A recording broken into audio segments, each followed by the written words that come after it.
Hello dear student, welcome. तो बच्चों लोग अभी हम लोग प्रोसेस कॉस्टिंग में जो सम सॉल्व कर रहे हैं, एग्जाम में 20 मार्क के लिए आता है। मेन बात ये सम की खासियत क्या मालूम है? अभी इसमें हम लोग सेल वाला सम सॉल्व करेंगे। तो पहले जो बेसिक कराया था उतना तो छोटा रहता है, अब इसमें ना आउटपुट को सोल्व भी करते बेच भी रहे हैं ना। तो कैसे है, तो हम लोग इधर प्रोसेस वन सॉल्व करेंगे, फिर इधर सेल का कैलकुलेशन करेंगे। और मेन तो अपने को रेट ढूंढना है, वो वाला भी पार्ट अच्छे से सिखा दूंगा। आ जाओ बेसिक से स्टार्ट करता हूँ। तो प्रोसेस कॉस्टिंग में क्या होता है, एक प्रोसेस से माल दूसरे में आता है, दूसरे में तीसरे में आता है। अगर अपने को ये रीड करके फर्स्ट वाला ट्राई करना है, तो बेसिक रॉ मटेरियल इंट्रोड्यूस मतलब मटेरियल लेके आया 30,000 और उसका रेट कितना था, 15 रुपया। तो मटेरियल आया तो किधर आएगा, डेबिट में। इधर लिखेंगे बेसिक मटेरियल इंट्रोड्यूस, लिख दिया मटेरियल इंट्रोड्यूस। क्या लिख दिया उन्होंने, मटेरियल क्या किया अपन ने, इंट्रोड्यूस किया। कितना मटेरियल आया, 30,000, और क्या रेट है, 15। इधर लिख दिया 30,000 मटेरियल है 15 के हिसाब से, तो मल्टीप्लाई करेंगे ना, 4.5 लाख आ गया। कितना आ गया, 4.5 लाख। सिंपल।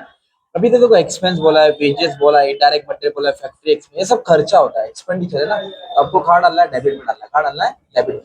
तो जो भी खर्चा है उसको डेबिट में डालेंगे। इधर लिखेंगे टू डायरेक्ट एक्सपेंस दिया है, फिर बोला है डायरेक्ट वेजेस बोला है, डायरेक्ट वेजेस के बाद बोला है इनडायरेक्ट मटेरियल बोला है, और फैक्ट्री ओवरहेड्स बोला है। आप लोग क्या करेंगे, पूरा नाम डिक्टो कॉपी करेंगे, अमाउंट ये वाला लेना है ना। तो एक्सपेंस का अमाउंट 1.5 लाख है, तो इधर लिख दिया 1.5 lakh. Okay, direct expense 1.5 lakh है, और फिर 1,20,000 है डायरेक्ट वेजेस का, फिर 8,100 है, 1,13,100। ये सब किसका हो गया, एक्सपेंडिचर का नाम दे दिया। ओके। अब इधर बोला नॉर्मल लॉस, तो नॉर्मल लॉस का मतलब वेस्टेज होता है। क्या होता है, तो मटेरियल आया इधर ना, तो गया किधर आएगा, क्रेडिट में। इधर आप लिखेंगे बाय नॉर्मल लॉस, तो इसका परसेंटेज दिया रहेगा 4%। तो ये 4% किस पे निकालेंगे, 30,000 पे निकालेंगे। जो इनपुट है ना उस पे निकालेंगे। कितना लाया था, 30,000। इस पे कितना परसेंट वेस्टेज हुआ, 4%, मतलब 1,200 यूनिट वेस्ट हुआ। अब उसका अपन रेट लेंगे, तो रेट कितना दिया है, तो नॉर्मल लॉस के लिए स्क्रैप वैल्यू लेंगे। क्या लेंगे, स्क्रैप वैल्यू दिया है 5, तो इधर 5 रुपया लिखेंगे। अब इन दोनों को मल्टीप्लाई, हाँ, तो ये 6,000 आएगा। कितना आ गया, इधर मटेरियल आया और इधर मटेरियल गया। अब इधर अपने को एक्चुअल आउटपुट दिया है, मतलब उन्होंने 28,500 आउटपुट तैयार किया है। अगर आउटपुट नहीं दिया रहेगा ना, तो इसको इससे माइनस करेंगे तो आउटपुट आ जाएगा।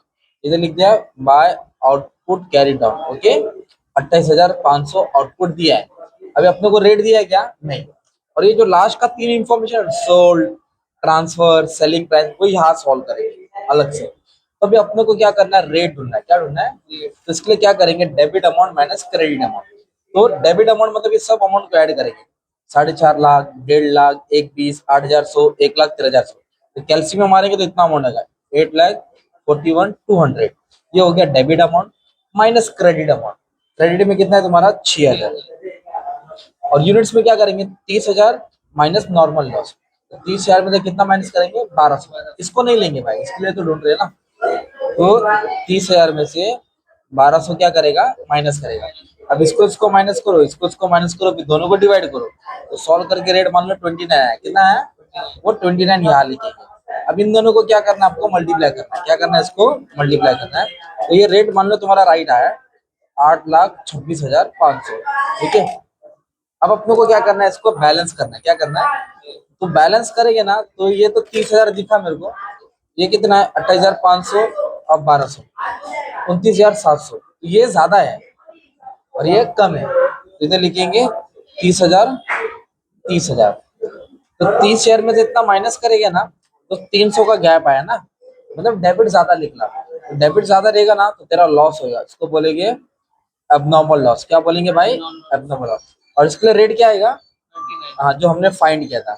अभी दोनों को क्या करेंगे, आप मल्टीप्लाई करेंगे तो अमाउंट बाहर आ जाएगा। ठीक है, फिर ये अमाउंट और ये अमाउंट टैली हो जाएगा, मतलब सेम अमाउंट आएगा। ये उस दिन भी कराया था ना। अभी क्या करना है, ये आउटपुट है ना, इसको ब्रॉट डाउन करे था। इधर लिख आउटपुट ब्रॉट डाउन। तो कितना आउटपुट तैयार किया, 28,500।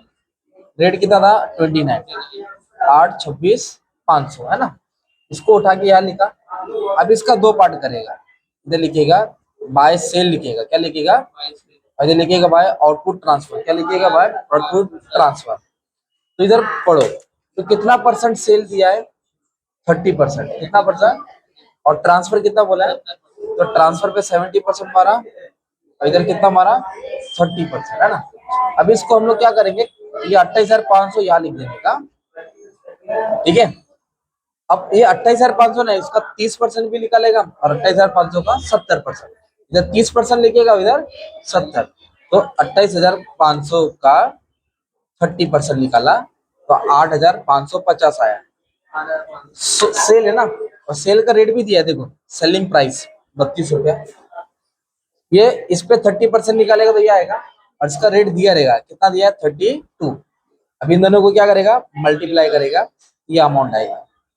ओके, वापस से अभी 28,500 है ना, जैसे 30% निकाला, अभी कितना परसेंट निकालेंगे, 70% निकालेंगे, तो 19950। और ये ट्रांसफर के लिए क्या रेट आएगा, ये आएगा जो हमने ढूंढा था ना, ट्रांसफर, हाँ 29। अभी इन दोनों को क्या करेंगे, आप मल्टीप्लाई करेंगे, तो ये अमाउंट है 579,550। ओके, तो हमने इधर सेल किया है, तो चेक करेंगे फायदा हो रहा है कि लॉस हो रहा है ना। अब इसको बैलेंस करेंगे, क्या करेंगे, ये 8,26,000 है, कितना है, मतलब पूरा नहीं देखना इधर से, और इसको जोड़ा तो कितना था मालूम है, 273,600 प्लस 578,550, ये आया तेरा 8,52,150। तो ये 52, ये 26, तो ज्यादा हो गया, 52 हो गया, ये ज्यादा हो गया ना यार, तो इसको दोनों तरफ लिखा 8,52,150, उसमें से ये क्या करेगा, माइनस करेगा, क्या करेगा, माइनस करेगा, तो अपने को कितना मिला, 25,650। तो क्रेडिट ज्यादा निकला, क्या ज्यादा निकला, क्रेडिट ज्यादा निकला, तो इसको इससे क्या करेंगे, माइनस, तो ये ज्यादा आया, तो इसको बोलेंगे कॉस्टिंग प्रॉफिट एंड लॉस। अपने को क्या हो गया, प्रॉफिट हो गया, क्या हो गया, प्रॉफिट। ठीक है, ये एक प्रोसेस हो गया, ऐसा 2 पेज और बनाएगा तो 20 मार्क जमा होगा ना। अभी मैं सेकंड प्रोसेस थोड़ा हेल्प करता हूँ फटक से। तो ये सेल मतलब खत्म हो गया, ये ट्रांसफर हो गया, ये कौन से प्रोसेस में जा रहा है, ट्रांसफर टू प्रोसेस 2। तो इधर अपन लिखेंगे आउटपुट ट्रांसफर, क्या लिखेंगे, आउटपुट क्या हुआ, ट्रांसफर हुआ, कहाँ से आया, फ्रॉम वन से आया, वन से आया, ये पूरा लाइन लिखेगा। 19,950 आया, 29 आया, 578,550, 578,550। अभी क्या करेंगे हम लोग, अभी फटक से रीड करके बीच वाला सॉल्व करेंगे ना। तो कितना और मटेरियल आया, वापस से 5,050, इधर लिखेंगे मटेरियल इंट्रोड्यूस, क्या लिखेंगे, इंट्रो मारा मैंने 5050 18 के हिसाब से। अब इसको क्या करेंगे, मल्टीप्लाई, तो 90,900 आया। फिर खर्चा हो रहा है, एक्सपेंस वेजेस, प्रोडक्शन नाम क्या करेंगे, कॉपी करेंगे, एक डायरेक्ट एक्सपेंस है, एक डायरेक्ट वेजेस है, एक इनडायरेक्ट मटेरियल है, और एक फैक्ट्री ओवरहेड है।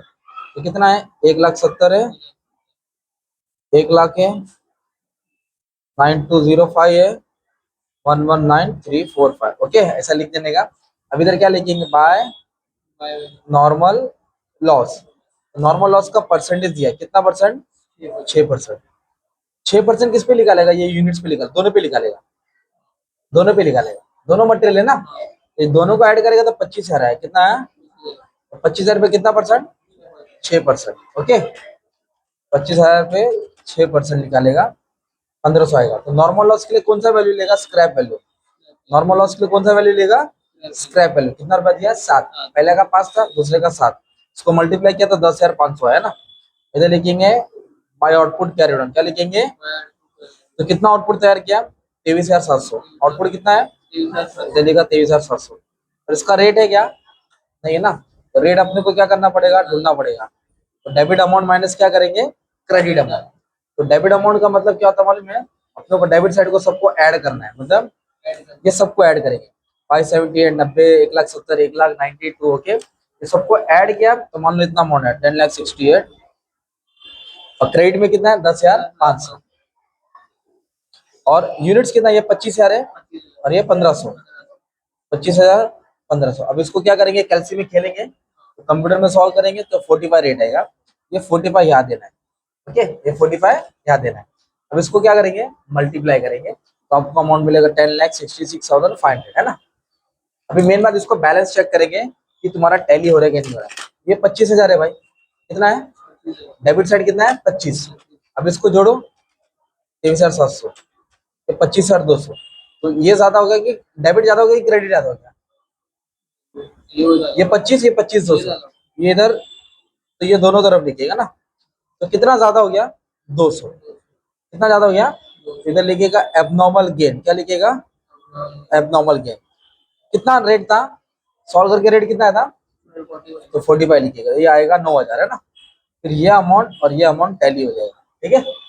अभी आउटपुट को उठा के ब्रॉट डाउन करेगा। क्या लिखिएगा, आउटपुट ब्रॉट डाउन कितना आया, 23,700 आया, 45, 10,66,500, ठीक है।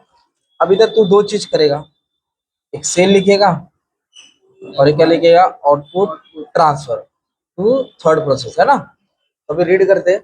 कितना बोला है देखो क्वेश्चन में अपने को, इधर बोला है 60% नेक्स्ट प्रोसेस और सोल्ड 40%। ये 40% है और ये 60% है। तो 23,700 का कितना भाई, 23 कितना परसेंट निकालेगा, तो इतना आएगा 9480। और 23,700 का कितना परसेंट निकालेगा, 7%, 14,220, है ना। और जो सेल है उसका रेट क्वेश्चन में दिया है, कितना दिया है देखो, सेल का रेट 44।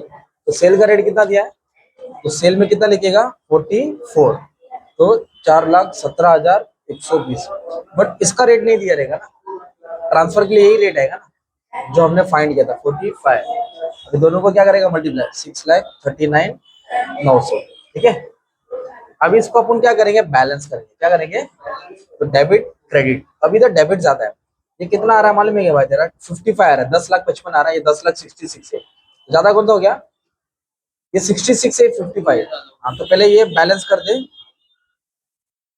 इधर लिखिएगा, डेबिट ज्यादा होगा तो लॉस हो गया, तो इसको बोलेगा कॉस्टिंग P&L लॉस। ये 10,66,500, 10,66,500, उसमें से दोनों क्या किया, माइनस किया, तो 9,480 का अपना लॉस हो गया। और ये वाले में क्या था, ये ज्यादा था ना क्रेडिट, तो फायदा हो गया। ऐसे थर्ड प्रोसेस भी तुमको सॉल्व कर देने का, ओके। तो प्रैक्टिस करो, थर्ड प्रोसेस का रेट का आंसर क्वेश्चन कमेंट में डाल देना। Thank you very much and all the best for exam.